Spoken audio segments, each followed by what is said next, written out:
I'm older now, and I've been away at uni. At the time, I lived in my dorm, and I hadn't been coming home on the special occasions since I left because of the cost of travel. But this year, Gran was sick. She wasn't expected to make it until Christmas, so I'd come back for Halloween and the Thanksgiving season.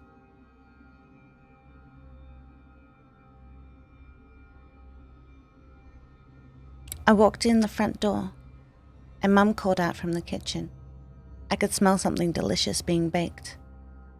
Mum was calling out excitedly, "Hi honey, I'm just in the kitchen." I placed my bag on the ground at the entrance and I made my way in to greet her and give her a hug. I was in the kitchen for maybe half an hour before I decided to go unpack. I made my way back to the front door, but my bag was gone.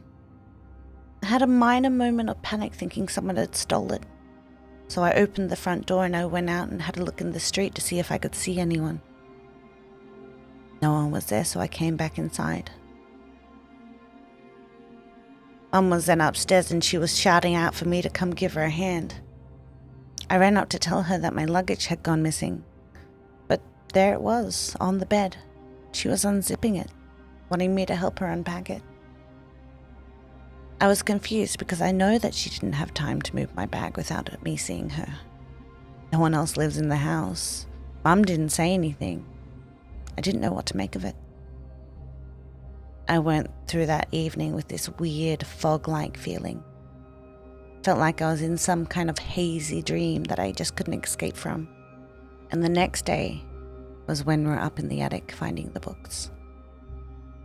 One of the things on the agenda while I was home was to help Mum organise a yard sale. We were up in the attic when we found some of my old drawing books from when I was a child. There was a whole book of something that I had absolutely no memory of. My childhood imaginary friend called Songa. I don't remember Songa, but my mum explained that I had this friend up until I was 8 years old. That was concerning in itself. I had much earlier memories than 8 years. Why don't I remember this? According to my drawings, Songa wouldn't fit through a door. He was a big person that filled up the hallway. He bent in his middle and curved down angrily at the wall with a faceless head ending at his knees. He had these huge long arms that trailed out behind him. Looking back on this image, I can't imagine why after seeing this my mother didn't move us out of the house immediately, knowing that this was my imaginary friend. I didn't want to keep them, and I hounded Mum for being a hoarder. She eventually agreed and stated that we'd throw it all away. That evening, while I was showering, trying to get all the dust off me from cleaning, the lights went out in the bathroom. I was there washing my hair mid-soap when the lights went off. I stood in the darkness for at least 3 minutes waiting to see if they'd come back on before I decided to get out and try the switch. As soon as my wet self made it over to the switch, the lights turned on by themselves. I felt more annoyed than anything at this. I didn't suspect that this was anything other than a faulty wiring at the time. A couple of days had come and gone, with nothing out of the ordinary happening. And we had a very successful sale. Mum was in one of the best moods I've ever seen her in.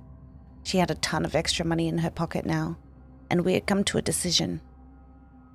Since Gran wasn't likely to be around much longer, and I was off at uni, Mum needed to get a companion.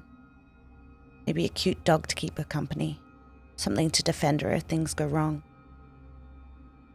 And on that very day, we decided to go off to a shelter and see if there was one that she liked.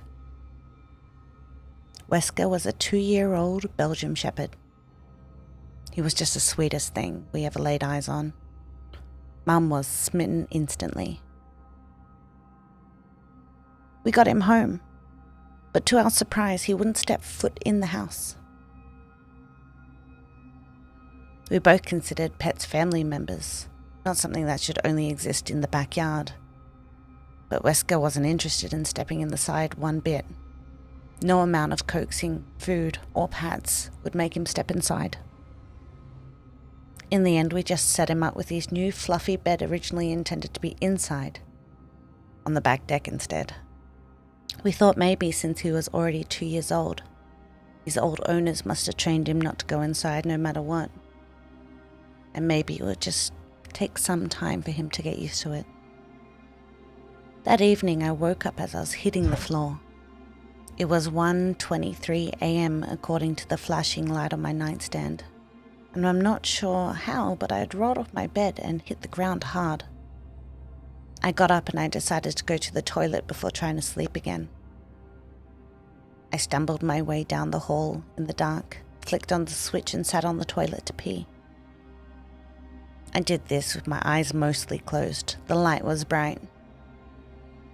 After all, I was still very much in sleep mode. Then I saw something. Or I thought I saw something. These long fingers were wiggling under the space in the door. I was wide awake in an instant. And then they were gone. As soon as I saw them, poof, gone instantly. I was freaked out, of course. At the same time, I was already rationalizing that I might just be too tired. I'd fallen back into a dream state on the toilet. Maybe I was looking through my eyelashes and saw shadows or something. I went back to bed. It took me a very long time to fall back asleep. The next morning, we went over to Gran's for breakfast. Her in-house carer answered the door and let us in, told us Gran had been doing so good the last couple of days. While having breakfast, I asked Mum and Gran if anything supernatural has ever happened in the big house. And that's when they started telling me the story, the time her and Susan had invited the neighbors over for Halloween. It all started when my mother was still a child. She and her sister one Halloween night decided to hold a Ouija party. It was a bad idea, of course, but they were kids, they didn't know any better. Because this was a Halloween event with her friends, they wanted to really set the atmosphere. They decorated with candles and drew a huge pentagram in chalk on the floor around the table. My mum and her sister Susan and the two next door neighbour girls, Cindy and Natalie, all got together to play. They were all very excited because the place looked amazing. And not only that, but they had no supervision. My grandmother was upstairs. She had the flu. She was out like a light. My mother admitted to me that she had originally planned to move the planchette herself around the board just to scare everyone.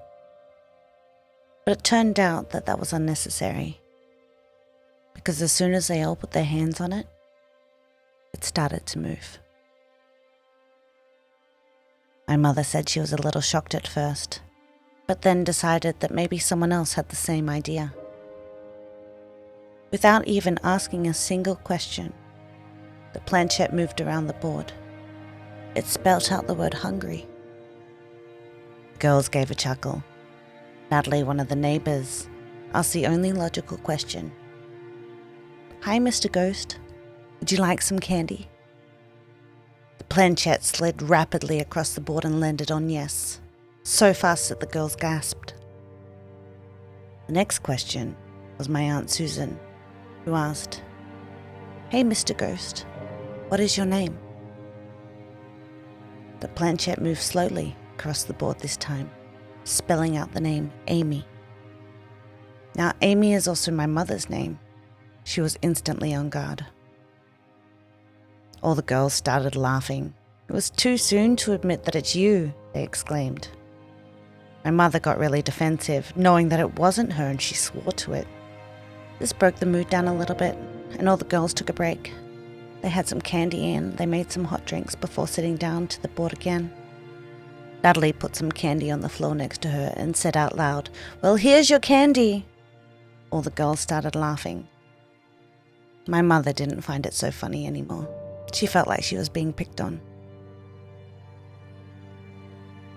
As soon as their fingers were on the planchette, it moved strongly and rapidly, and the way it slid around the board caught them all off guard. A-M-Y, A-M-Y, A-M-Y, A-M-Y, A-M-Y, A-M-Y. It was faster and faster. My mother told me at this point that she was crying, and that everyone else looked horrified. They all let go of the planchette and it went flying across the room and hit the window with such force that the window actually cracked. The girls, now horrified, ran upstairs, each one yelling at the next, asking who had done it, who was responsible. Asking Mum to this day, she doesn't believe it was anyone. Not only did it move strong and fast, but they had only just all put their fingers on that planchette when it started to move, so she's totally convinced it was none of the girls. The girls, being too exhausted from what they had just experienced, decided to get an early night.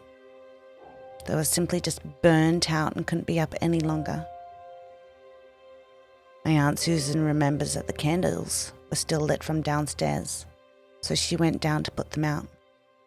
But as she blew out the first one, every single candle in the room blew out in unison, and she broke out into sweat instantly, then screamed and started running back up to the room. I think that's the beginning. My grandma told me that over the years, she actually had a few instances that were unusual like this. The bathroom light turning off when she was showering, someone playing with her hair as she watched TV. But she said all of that could be reasonably explained with a faulty wire or an unusual breeze. She also remembered the story of the Halloween night told by the girls, but she was heavily sick with the flu and she admits that she slept through the whole thing. My grandma moved out of this house when I was born to let my mother have it. And she moved into something smaller just down the street that wasn't so difficult for her to manage.